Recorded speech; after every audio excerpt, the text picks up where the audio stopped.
Hey, welcome Hey, back. hey, welcome back to Focused and Fulfilled with the Busy Boss Mamas. Hope you are doing well. So, in case you are joining us for the first time, I'm Stephanie Mitchell, And I'm and Ferguson.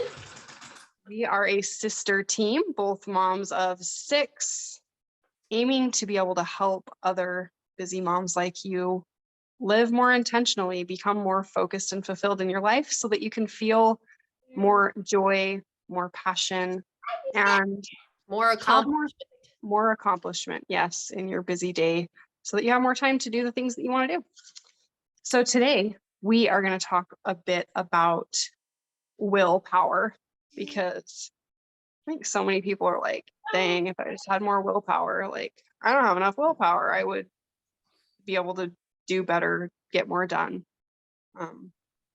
be more accomplished in my life. And that is just not true.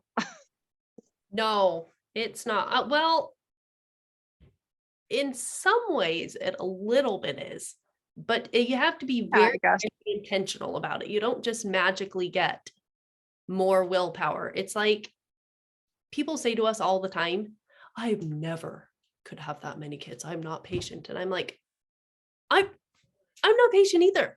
I had to learn patience with every one of them.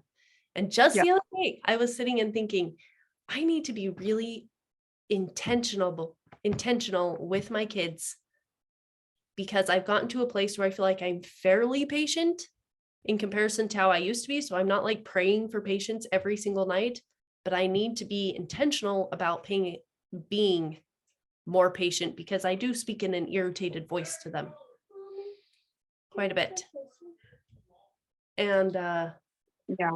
so it's something that's learned. Like willpower is learned. Well, willpower, here's the thing about willpower. Willpower is a myth in the sense that it's just you just gotta like gut wrench through everything. Like maybe there's some truth to that in some cases, but willpower is more a decision and making sure that you set up your environment for success, right? That you're set up for success. Do you have a little person right there? I'm sorry. It's late here.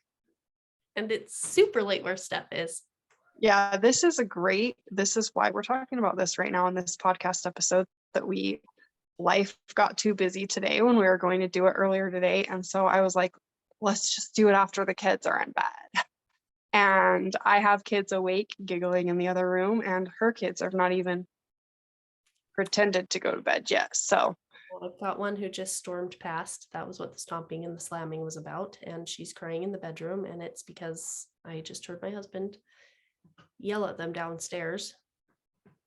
And there's probably going to be battle sounds in the background here because there's a tank battle going on right here on the floor. It's bedtime. Yes, it's past bedtime, but it's past bedtime.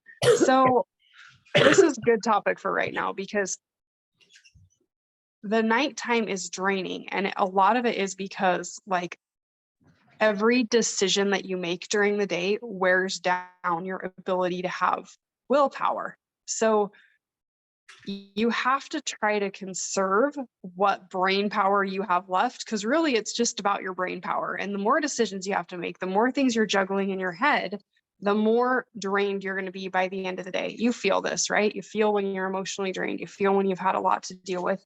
It's your brain. The easier you can make things on your brain, the more productive and easier your life can be. So let's talk about like what that looks like. What does it look like to set your environment up to not rely on this gut like willpower? how about today we speak about simple streamlining things so that this can be fast but very beneficial. Okay. And then next time I'll make note right now. We'll go in depth on the willpower thing. Okay. Okay, shoot. Oh, you want me to start? Yeah. Okay. Well, what Steph is going to say, there are a whole bunch of things you can do to really intensely organize your entire day around optimizing your willpower performance. But there are also a couple of just little things you can do right away. As busy moms, I know a lot of us are like, I don't have time to sit down and journal and write everything down. I just need a few things right now so that I can buy some time for later. So if you just need to buy a few minutes of time, the best way to start is by streamlining your morning. Like we talked last time or a couple times ago about kind of having a good routine. It's just adding to your routine little things such as your wardrobe. How many of us stand in the closet looking around at what we're going to wear? And especially as a woman and who has kids, you have 15 different sizes because you had to grow to have a kid and you only grew so far with one. And then with the next pregnancy, you grew so far with the other. And now you're a little bit older. So your metabolism's a little bit. And so you're in this weird middle size. Yeah. You don't fit in your pre-baby clothes, but you don't fit in your other clothes. And then you have, now that you've got 6 kids, I've got my fat pants and my 15 pants in between. So Yep, for real. So you have to stare in the closet the whole time. One thing I've learned is to buy all my freaking pants in dang near the same colors. And then my tops, they're all tops that match the pants. And they're oh yeah, that's really cool. And then he's showing you binoculars. Just by the way, everybody, Lego binoculars. But anyway, and then tops that will go with all your bottoms, even a couple of shirts that will go with such and such skirt, or if you like dresses, choose some dresses that you can wear every day. Dresses are really simple because then you don't have to choose bottoms. I generally just get jeans and I try and get them all in very dark wash and get blouses that I like, so I can go in the closet and I'll know that I like whatever I'm going to throw on, which is very hard because grab something, because you don't realize it, but even these stupid little micro decisions that you're making, like when you're spending 10 minutes sitting in your closet figuring out what to wear, like your brain is working. yes, And it's like, now you've had to like use some of your brain power to make that decision. That's why, I don't know if you know this, but that's why like some of the most successful people, like they wear the same outfit every day. Does Zuckerberg wear the same outfit every day? I think so. Pretty dang close. might- There's a guy named Darren Hardy, huge guy in the marketing realm and makes tons and tons of money. He wears the same shirt and pants every single day. I mean, it's not literally the same pair, right? He just buys the same outfit. And Steve Jobs did that. The same thing. Yeah, Steve Jobs. And it was because they wanted to focus all of their brain power on creating things, on being creative and focusing just on the things they wanted to focus on. And so they understood brain science to know, like, I'm not going to waste my brain making decision and my brain's creativity on picking out what dumb outfit I'm going to wear. And as moms, we don't have the luxury of like streamlining everything, and no matter what, you're going to have a bajillion things you're going to have to think about in a day, a bajillion different decisions you're going to have to make. Like, how am I going to deal with these kids fighting this time? What punishment am I going to do here? How can I like get all these million things done practically at the same time today? Like all those things, your brain is going to be on overload no matter what. So you have to protect the areas where you can in streamlining those decisions, especially these little tiny micro decisions, the clothes. And if you're somebody who has like a big long face routine and you don't know, well, I have this one and I don't know if I want to do a mask today or not, well, you better set a day for that mask. What day you mask? Right. What day are you using your scrub?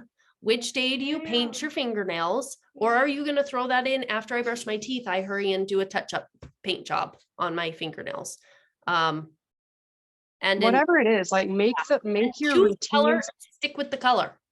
Yeah. However you can like eliminate decision making, do it. So Chris, share about your hair routine. I think this is cool. Oh, the hair. Just so you don't have to think about it.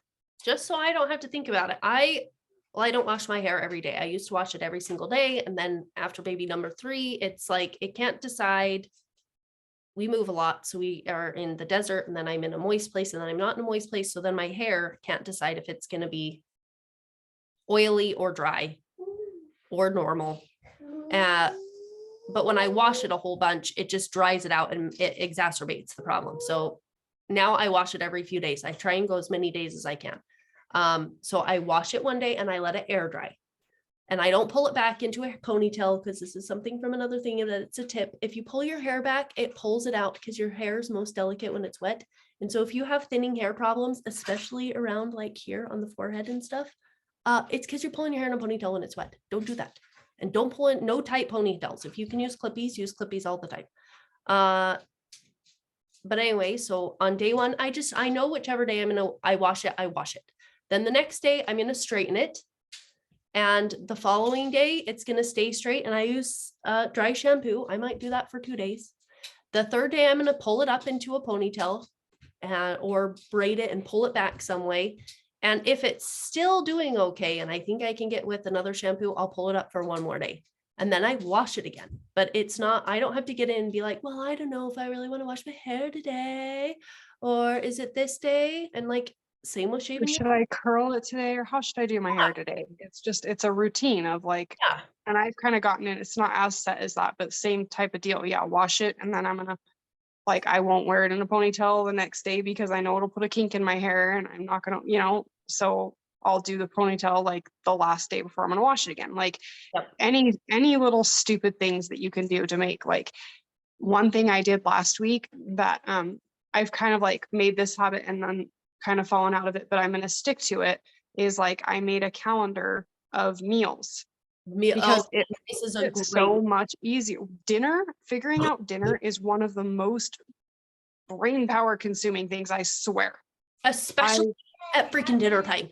It is awful. So I made we all cook the same stinking 10 meals anyways. So I have written them down for a month of meals. And then when I go grocery shopping, I know exactly what to get for that I'd go grocery shopping every 2 weeks, whatever, and then I don't have to think about the dinner. And when I do my weekly planning, like on Monday morning is when I kind of plan my week and jot it out. I look at like when my work time is, when am I going to work? When do I have to drive kids here or there? When we have practice nights or whatever. And then I plan my food around what meals make it need more time to cook or whatever, that kind of thing. Which and just jot them in there at some point too. Yeah. And I'm never having to think about that. And it frees my brain from having to think more. Like you need to get rid of some of your decisions in your daily life. Especially so think of a couple small ones. Yes. Try and figure out what morning. Choose it. Same with the food. Like I hate the dinner thing like Steph. If I have a menu on my fridge and I know what I'm making every day, it makes it a zillion times easier. Yeah. And here's another one. And this is one that I need to work on. I'm always telling myself I need to do it. If there's constant like little issues that you have in your house, like parenting issues, like we tend to, each household has their own little things, right? Like little discipline issues you need to deal with the kids. Like plan what you're going to do about that thing every time. So you don't have to think about it. And then just do it. And just do it. Okay, every time this kid does that, they get 5 minutes timeout. And I don't think about it. Or every time this did that, then they get grounded or whatever the punishment is. Like that's just it. And if you need to write it down, write it down. I'm starting like a little rule page. And put it on your fridge. Because I'll forget. Yep. And put it on for the fridge for your kids too, so that they know, everybody knows all the rules. Like the snotty talking voice, I can't stand that. That's on my thing. And I'll take their privileges away for the snotty talking back, and the kids know it. And it frees up a lot of space in my mind to be like, don't be talking about that. Don't say that, because they're going to do it again. That's another day. We could talk about parenting. I'm waiting. But yeah, those are great ways. I've got a list on my list too. And now I get kids who are like, that's 20 minutes time out. So-and-so did this. That's 20 minutes time. Isn't it disrespectful, mommy, to touch other people's things? Oh my gosh.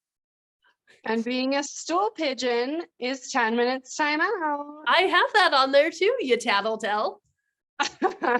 If there's no blood or gore or something special to me broken, I don't need to hear about every little thing. I don't need to hear that your brother made a funny face at you or, or called you a dumpster.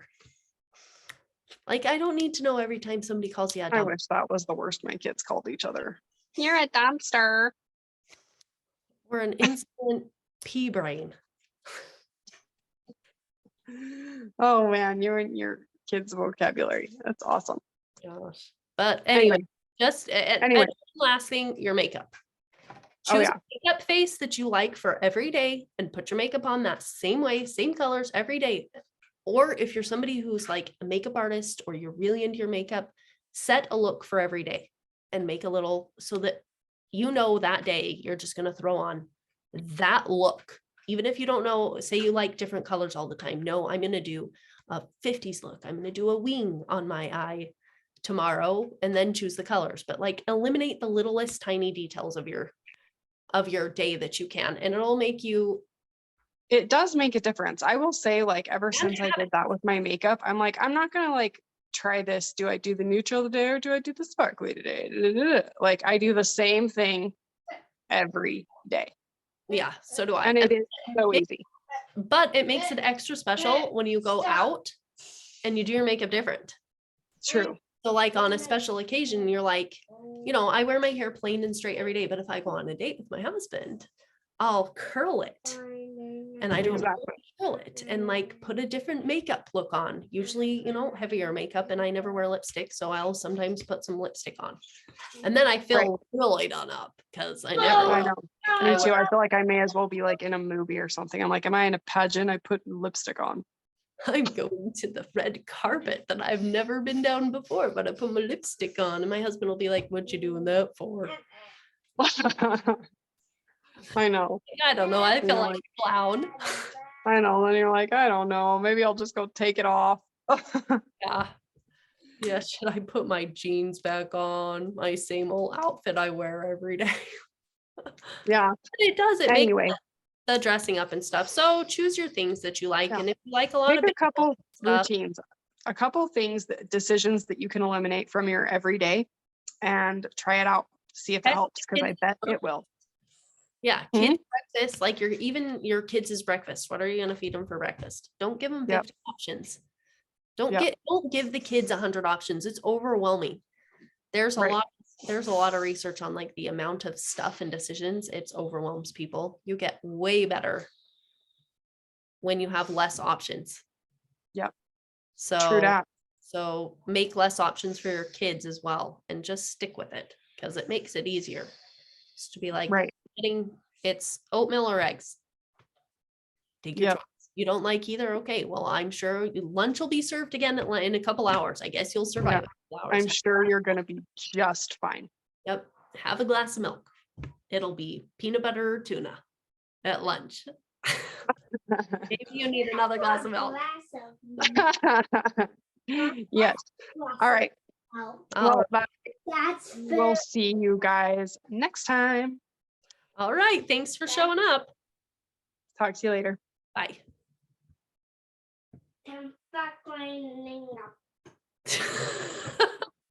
Stop the recording, dude.